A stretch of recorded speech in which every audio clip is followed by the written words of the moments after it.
Hello friends, welcome to our YouTube channel teaching exam Ballur. दोस्तों, आज के सेशन के अंतर्गत हम आपको जो पढ़ाएंगे वह एक बहुत ही इंपॉर्टेंट टॉपिक है सीटेट के अंतर्गत, जिसमें सीटेट पेपर फर्स्ट का जो मैथ का पेपर होता है उसमें 30 क्वेश्चन आते हैं। उसमें जो 15 क्वेश्चन पेडागॉजी के आते हैं उसमें से 2 क्वेश्चन इसमें से फिक्स आता है, जो कि आज का है हमारा टॉपिक शिक्षण अधिगम सहायक सामग्री। चलिए फिर सेशन को शुरू करने से पहले हमारी एक रिक्वेस्ट है कि हमारे चैनल को लाइक करें, सब्सक्राइब करें तथा ज़्यादा से ज़्यादा शेयर करें। चलिए फिर बिना किसी देरी शुरू करते हैं। गणित के साधक में या गणित के साधन में या फिर सहायक सामग्री में पहला जो बिंदु है वह है अबेकस या गिनतारा। यह एक गणितीय उपकरण है जिसका उपयोग गणना के लिए किया जाता है। ध्यान रखिएगा, अबेकस का यूज गणना करने के लिए प्राचीन काल में किया जाता था। इसका प्रयोग गणित में और निम्न स्थितियों में किया जाता है। इसका हम गिनती सीखने के लिए, इसका हम कैसे प्रयोग कर सकते हैं? इसका हम गणित सीखने के लिए, गिनती सीखने के लिए कर सकते हैं, जोड़ और घटाने के लिए कर सकते हैं, स्थानीय मान की संकल्पना के लिए कर सकते हैं। ध्यान रखिएगा, इसमें पूछा जाता है प्राथमिक स्तर पे स्थानीय मान सिखाने के लिए किस साधन का प्रयोग कर सकते हैं, तो हम स्थानीय मान का संकल्पना सिखाने के लिए अबेकस का यूज कर सकते हैं, जोड़ और घटाव के लिए कर सकते हैं, गिनती सिखाने के लिए कर सकते हैं। तो और एक इसमें बिंदु इंपॉर्टेंट है कि दृष्टिबाधित जो बच्चे होते हैं उनके लिए अबेकस बहुत इंपॉर्टेंट होता है। ध्यान रखिएगा, इसमें लिखा नहीं गया है। जो दृष्टिबाधित बच्चे होते हैं उनके लिए क्या है, अबेकस बहुत इंपॉर्टेंट होता है, क्योंकि इसमें छू के सीख लिया जाता है। और इसमें इकाई और दहाई का भी संप्रत्यय कैसे देखते हैं हम जानते हैं। इकाई जो होता है उसमें छोटी मोतियाँ रहती हैं और दहाई में बड़ी मोतियाँ रहती हैं। इस प्रकार से इकाई और दहाई का कर लेते हैं। जैसे कि अगर मान लीजिए बड़ी मोतियाँ 2 हैं तो 20 हो जाएगा, इकाई का 1 है तो 1 हो जाएगा, 2 हो जाएगा, छोटी है तो 22 हो जाता है। इस प्रकार इसमें हम क्या क्या सीखते हैं, गिनती सीखते हैं, जोड़ और घटाव और स्थानीय मान की संकल्पना सीखते हैं। अगला बिंदु है जियो बोर्ड। जियो बोर्ड क्या होता है चलिए देखते हैं।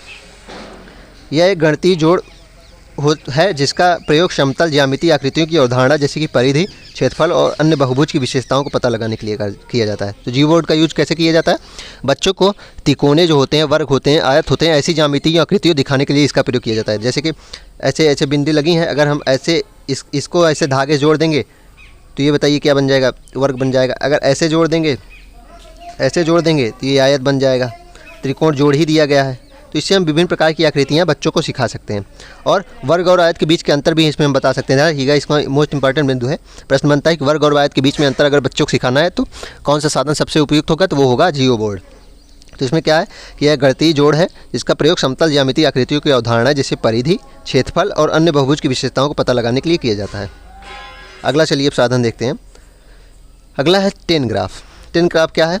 यह एक पहेली वाली खेल है। ध्यान रखिएगा, इसमें एक बिंदु नहीं दिया गया है। यह सर्वप्रथम चीन में प्रचलित था। तो यह चीन के प्राचीन पुरानी पहेली है। ध्यान रखिएगा, चीन की पुरानी पहेली है।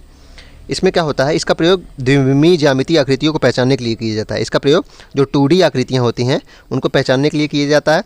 इसकी 7 ज्यामितीय आकृतियों में 5 त्रिभुज होते हैं, 1 वर्ग होता है और 1 समांतर त्रिभुज होता है। ध्यान रखिएगा, मोस्ट इंपॉर्टेंट बिंदु है कि इनमें 7 ज्यामितीय आकृति होती हैं जिसमें 5 त्रिभुज होता है, 1 वर्ग होता है और 1 समानांतर चतुर्भुज होता है। बालक अपनी कल्पना शक्ति का प्रयोग करके सभी 7 टुकड़ों का प्रयोग करके विभिन्न आकृतियाँ बनानी होती है और कहीं खाली स्थान नहीं बचना चाहिए। मतलब बालक को इन 7 आकृतियों का यूज करके विभिन्न प्रकार की आकृतियाँ बनानी होती है और कोई स्थान खाली नहीं बने।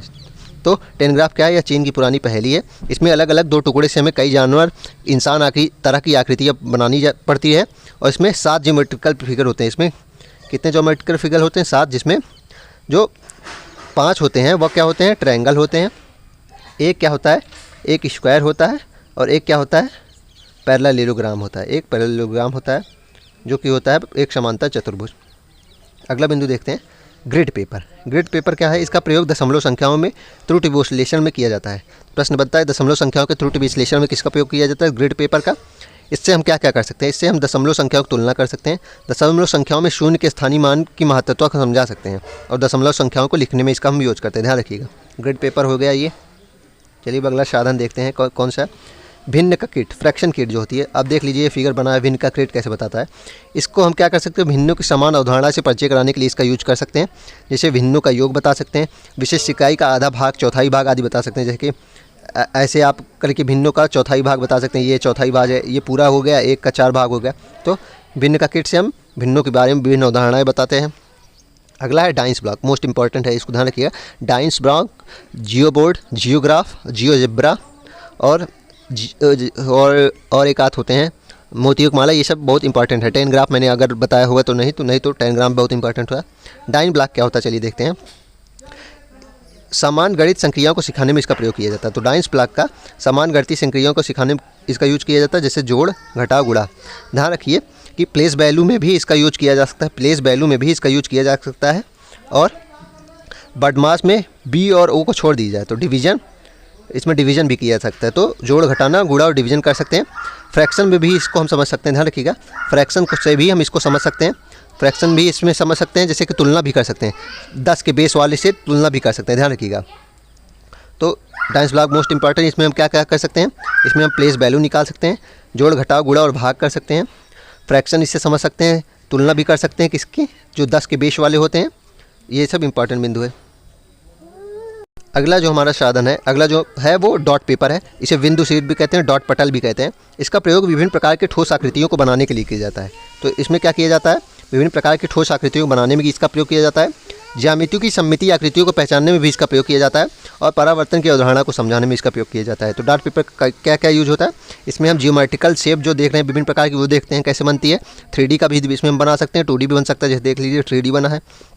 और क्या होता है डॉट पेपर में, अल्फ़ाबेट्स भी बनाते हैं और सिमेट्री भी इससे पढ़ते हैं। बहुत इंपॉर्टेंट इसमें प्रश्न क्या बनेगा कि हमें अगर बच्चों को सिमेट्री पढ़ानी है तो सबसे अच्छा क्या हो जाएगा, तो वो क्या हो जाएगा, वह डॉट पेपर हो जाएगा। सबसे अच्छा साधन क्या होगा, डॉट पेपर। अगर हमें किसी बच्चों को सिमेट्री पढ़ानी है, जैसे कि ए आएगा तो ए में पूछेंगे सिमेट्री कैसी है, तो ऐसे काट देंगे तो एक सिमेट्री है, तो इसको हम सबसे अच्छे से कैसे पढ़ा सकते हैं, ऐसे ऐसे डॉट से मिला देंगे तो ऐसे ऐसे काट देंगे। तो डॉट पेपर से हम सिमेट्री बहुत अच्छे से पढ़ा सकते हैं। अगला है ग्राफ पेपर या आलेख पेपर। इसका प्रयोग 2D आकृतियों के क्षेत्रफल के अनुमान लगाने और क्षेत्रफल की तुलना करने में प्रयोग किया जाता है। तो ग्राफ पेपर का यूज कैसे कर सकते हैं, इसमें हम क्या कर सकते हैं, 2D आकृतियों के क्षेत्रफल का अनुमान लगाते हैं और क्षेत्रफल की तुलना भी कर सकते हैं। इसका प्रयोग सांख्यिकी के आंकड़ों को प्रदर्शित करने के भी किया जाता है। सांख्यिकी के जो आंकड़े हैं, जो डाटा हैंडलिंग का यूज होता है, हमने जो स्टेटिस्टिक का यूज होता है, उसके आंकड़े को हम इस पर प्रदर्शित करते हैं। ये तो सबको पता है, इसलिए इतना इंपॉर्टेंट नहीं है, इतना सबको पता है। और ग्राफ पेपर में क्या कर सकते हैं, 2 दशमलव अगर है, 2 डेसिमल है, उसके योग व गुणा को भी हम दर्शा सकते हैं। तो 2 डेसिमल के योग अर्थात सम को और गुणा को भी दर्शा सकते हैं, इसको ध्यान रखिएगा। अगला, और इसमें मोस्ट इंपॉर्टेंट प्रश्न क्या बनेगा ग्राफ पेपर से, इसमें हम एरिया निकाल सकते हैं। इसमें क्या कर सकते हैं, हम एरिया निकाल के दिखा सकते हैं और एरिया का देखिए अनुमान भी लगा सकते हैं। प्रश्न यही बनेगा। और इसमें अब कुछ और नहीं दिए गए हैं, उसको मैं आपको लिख देता हूँ यहाँ पे। जियोजेब्रा क्या है, जियोजेब्रा क्या है, कंप्यूटर पे ये होता है और इसमें 2D और 3D दोनों होता है। इसमें 2D और 3D के बारे में दोनों सिखाया जाता है, ध्यान रखिएगा। जियोजेब्रा प्रश्न बनेगा क्या है, तो ये कंप्यूटर द्वारा यूज किया जाता है। इसमें 2D और 3D दोनों सिखाए जा सकते हैं। और इसमें मोस्ट इंपॉर्टेंट क्या है, इसमें मोस्ट इंपॉर्टेंट कुछ पॉइंट अगर मैं आपको बताना चाहूँ, तो प्रश्न अगर बनेगा तो डेसिमल नंबर का यूज कैसे करते हैं, डेसिमल नंबर का यूज किस पर करते हैं, तो वह है ग्राफ पेपर पे। ध्यान रखिएगा, डेसिमल नंबर का यूज ग्राफ पेपर पे करते हैं।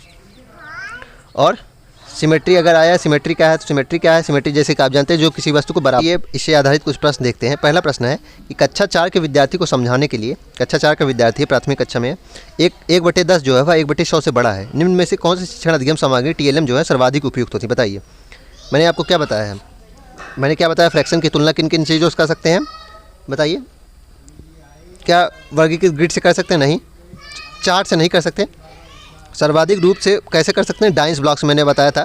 डाइस ब्लॉक का क्या यूज होता है, मैंने आपको क्या बताया था कि इसमें क्या होता है, फ्रैक्शन की तुलना कर सकते हैं 10 पे, जो 10 के बेस पे होते हैं, 10 के बेस पे जो होते हैं उनकी फ्रैक्शन की तुलना कर सकते हैं। और गिनतारा से भी कर सकते हैं, लेकिन सबसे अच्छे से हम इसमें डाइस ब्लॉक से करेंगे। तो प्रश्न अगर बनेगा तो डाइस ब्लॉक और अबेकस दोनों अगर होगा तो दोनों होगा, नहीं तो डाइस ब्लॉक होगा।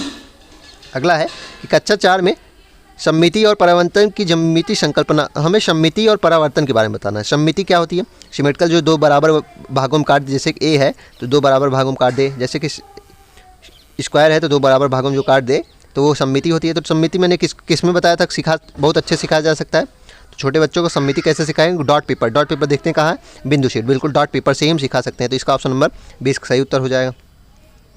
अगला है कि एक दिए हुई आयत और समानांतर चतुर्भुज का क्षेत्रफल समान है, परंतु कक्षा 4 के अनेक शिक्षार्थी ने उत्तर दिया है कि समानांतर चतुर्भुज का क्षेत्रफल अधिक है। शिक्षक शिक्षार्थियों को यह समझाने के लिए किस प्रकार सहायता कर सकता है कि दोनों का क्षेत्रफल समान है, बताइए। तो इस प्रश्न का उत्तर क्या हो गया है, मैंने आपको बताया था कि क्षेत्रफल की जो अवधारणा है सबसे अच्छे तरीके से किस में बताई जा सकती है, आकृति का एरिया किस में निकालते हैं, तो ग्राफ पेपर से निकालते हैं ना, ग्राफ पेपर से निकालते तो ऑप्शन नंबर डी इसका सही उत्तर हो जाएगा। चलिए फिर अगला क्वेश्चन देखते हैं। अगला क्वेश्चन है, कक्षा 2 के शिक्षार्थी को सरल आकृतियों, उसके लंबे और किनारे से परिचय कराने का सबसे उत्तम उपकरण है। कक्षा 2 का शिक्षार्थी उसको सरल आकृतियों उसके लंबे और किनारे से परिचित हमें कराना है। तो श्याम पट्ट का तल होगा, जियो बोर्ड होगा, 3D सॉलिड्स के नेट या क्यूब होगा। बताइए क्या हो जाएगा इसका आंसर। तो बच्चों को त्रिकोण वर्ग ये सब किस में बताया जाता है, ज्यामितीय आकृति किस में दिखाई जाती है, जियो बोर्ड में दिखाई जाती है ना। तो ऑप्शन नंबर 20 का सही उत्तर हो जाएगा। चलिए फिर क्वेश्चन आपको यहीं समाप्त करते हैं। अब इसका हम क्विक रिवीजन आपको करा देते हैं। क्विक रिवीजन कैसे कराएंगे, जैसे कि अब जो मैं बिंदु बता रहा हूँ उसको आप लिख दीजिएगा।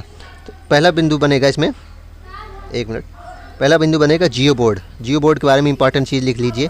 क्या हो जाएगा, जियो बोर्ड क्या है, इसमें क्या है, त्रिकोण वर्ग आयत जैसी ज्यामितीय आकृतियों दिखाने के लिए दिया जाता है और वर्ग और आयत के बीच का अंतर भी इससे समझाया जा सकता है। दूसरा है ग्राफ पेपर। ग्राफ पेपर में क्या होता है, ग्राफ पेपर में डेसिमल का योग और गुणा दर्शाया जा सकता है तथा आकृतियों का एरिया निकाला जा सकता है। इसमें क्या होता है, आकृति का एरिया निकाला जा सकता है ना। अब और आप एक बताइए टैन ग्राफ। टैन ग्राफ का लिख लीजिए। टैन ग्राफ क्या होता है, पहली बात तो इसमें कितनी आकृतियाँ तो 7 होती हैं, जिसमें 5 ट्रायंगल होते हैं, एक स्क्वायर होता है और एक क्या होता है, पैरेललोग्राम होता है, समानांतर चतुर्भुज होता है। और टैन ग्राफ में होता क्या है, यह चीन की पुरानी पहेली पे आधारित होती है। इसमें अलग अलग टुकड़े दिए जाते हैं, उस पर दिखाकर कोई चित्र बनाया जाता है। ठीक है। दूसरा क्या है, जियो जैसे जियो बोर्ड होता है वैसे जियो जिब्रा होता है। जियो जिब्रा क्या होता है, जियो जिब्रा होता है यह 3D आकृति बनती है और 2D भी बन सकती है कंप्यूटर पे, लेकिन ये कंप्यूटर आधारित होता है, ध्यान रखिए कंप्यूटर आधारित होता है। अगला क्या है, dot paper. Dot paper most important है। डॉट पेपर क्या है, डॉट पेपर है कि इसमें ज्योमेट्रिकल शेप जो है वह अल्फ़ाबेट्स बनाते हैं। ज्योमेट्रिकल शेप और अल्फ़ाबेट्स की सिमेट्री पढ़ाई जाती है डॉट पेपर में। जैसे कि ऐसे डॉट बना रहता है, इसमें ज्योमेट्रिकल शेप आप बता सकते हैं ना, 4 डॉट को मिला दिए तो एक ज्योमेट्रिकल शेप बन गई। और सिमेट्री बनाना है तो ऐसे काट देंगे तो जितना ये दिख रहा है उतना यही दिख रहा है। तो इसमें क्या होता है, ज्योमेट्रिकल शेप और अल्फ़ाबेट की सिमेट्री पढ़ाई जाती है। चलिए फिर और एक बच रहा है, सॉरी, डाइंस ब्लॉक क्या है, डाइंस ब्लॉक बच रहा है। डाइंस ब्लॉक क्या है, इसमें प्लेस वैल्यू निकाला जा सकता है और इसमें 10 के बेस वाले जो फ्रैक्शन है उनकी तुलना की जा सकती है। 10 के बेस वाले फ्रैक्शन की तुलना की जा सकती है। और इसमें क्या हो सकता है, डिवीजन हो सकता है, मल्टीप्लिकेशन होता है, एडिशन और सब्ट्रैक्शन भी होता है और फ्रैक्शन भी इससे समझते हैं। ठीक है। अब कुछ और बचा है बताइए। और आपको और एक बचा है मोतियुक्त माला। मोतियुक्त माला जो होती है जो, और मोतियुक्त माला क्या होता है, इसमें जोड़ घटाव आदि सीखते हैं। मोतियुक्त माला जो ऐसे ऐसे माला होती है, जोड़ और घटाव सुनते हैं। अबेकस क्या होता है, अबेकस मैंने आपको बताया था, अबेकस सबसे पहले बताया था, बहुत प्राचीन गणितीय यंत्र है। इसमें क्या होता है, प्लेस वैल्यू निकाली जाती है, प्लस निकाला जाए तो एडिशन होता है, सब्ट्रैक्शन होता है। ठीक है। दृष्टिबाधित लोगों के लिए बहुत आसानी से यूज में किया जा सकता है क्योंकि इसको छू के हमें करना होता है। इसमें इकाई का जो अंक होता है उसे छोटी मोती से दर्शाते हैं और दहाई के अंक को बड़ी मोती से। चलिए फिर आशा करता हूँ कि आपको सेशन पसंद आया होगा। एक इंपॉर्टेंट बात है कि अगर आपको किसी भी सेशन की PDF प्राप्त करना है तो हमारे टेलीग्राम चैनल का जो लिंक है वो डिस्क्रिप्शन बॉक्स में दे दिया गया है, आप उससे ज्वाइन हो जाइए ताकि आपको सारी PDF जो है हमारे टेलीग्राम चैनल पर मिल जाए। चलिए फिर, धन्यवाद।